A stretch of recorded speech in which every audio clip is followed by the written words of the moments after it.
আসসালামু আলাইকুম, আমি মুজাহিদুল ইসলাম অর্ডিনারি স্কুলে আপনাদের সবাইকে স্বাগতম। এখন আমি বৈদ্যুতিক তার, কেবল, জয়েন্ট এবং স্লাইডস এই অধ্যায় হতে জয়েন্ট করার 5টি ধাপ নিয়ে আলোচনা করব। অর্থাৎ একটা কেবলকে যদি আরেকটি কেবলের সাথে আমরা সংযোগ করতে চাই বা দুইটি কেবলকে যদি একসাথে জোড় দিতে চাই, তাহলে কয়েকটি পদ্ধতি বা আমাদের কয়েকটি স্টেপ ফলো করে আমাদেরকে জোড়টা সম্পূর্ণ করতে হবে। তাহলে আমাদের এই জোড়াটা বা এই মানে গিট দেওয়াটা খুব শক্তিশালী হবে এবং মজবুত হবে। তো এই বিষয়টা নিয়ে এখন আমরা আলোচনা করব। তো জয়েন করার 5টি ধাপ, মূলত 1 নম্বর ধাপ হচ্ছে স্কিনিং, 2 নম্বর হচ্ছে স্ক্যাপিং, 3 নম্বর হচ্ছে জয়েন্টিং, 4 নম্বর হচ্ছে সোল্ডারিং, 5 নম্বর হচ্ছে টেপিং। এখন আমরা প্রতিটি ধাপ নিয়ে আলাদা আলাদা ভাবে আলোচনা করব। আমাদের প্রথমে আলোচনার বিষয় হচ্ছে স্কিনিং। অর্থাৎ স্কিনিংটা কি?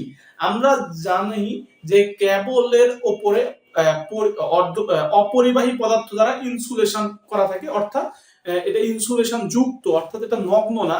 তো এই যে দুইটি কেবলকে যদি আমি জোড় দিতে চাই বা এক জায়গায় সংযোগ করতে চাই, তাহলে এর উপরের যে ইনসুলেশন থাকবে, এই ইনসুলেশনটাকে আগে পরিষ্কার করতে হবে, এই ইনসুলেশনটাকে তুলে ফেলতে হবে। এই ইনসুলেশনটা তুলে ফেলার পদ্ধতিটাকে বলা হয় স্ক্রিনিং, বা এই ইনসুলেশনটাকে তুলে ফেলাটাকে বলা হয় স্ক্রিনিং। তো এরপরে হচ্ছে স্ক্যাপিং।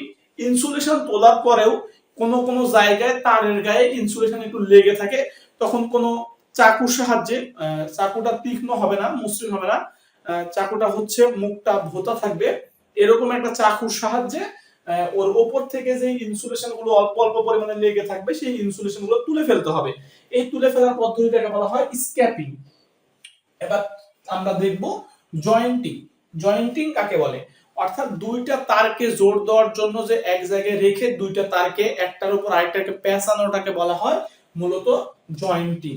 এরপর হচ্ছে আমরা জানবো সোল্ডারিং। অর্থাৎ যখন আমরা জয়েন্টিংটা শেষ করলাম, তখন এই তারটাকে যান্ত্রিকভাবে আরো দৃঢ় এবং মজবুত করার জন্য এর উপর মূলত ঝালাই করা হয়।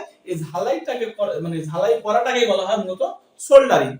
এরপরে আমরা জানবো টেপিং।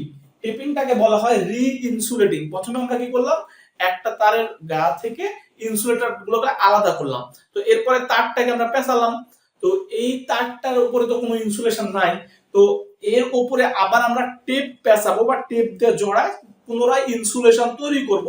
এটাকে বলা হয় টেপিং বা রি ইনসুলেশন।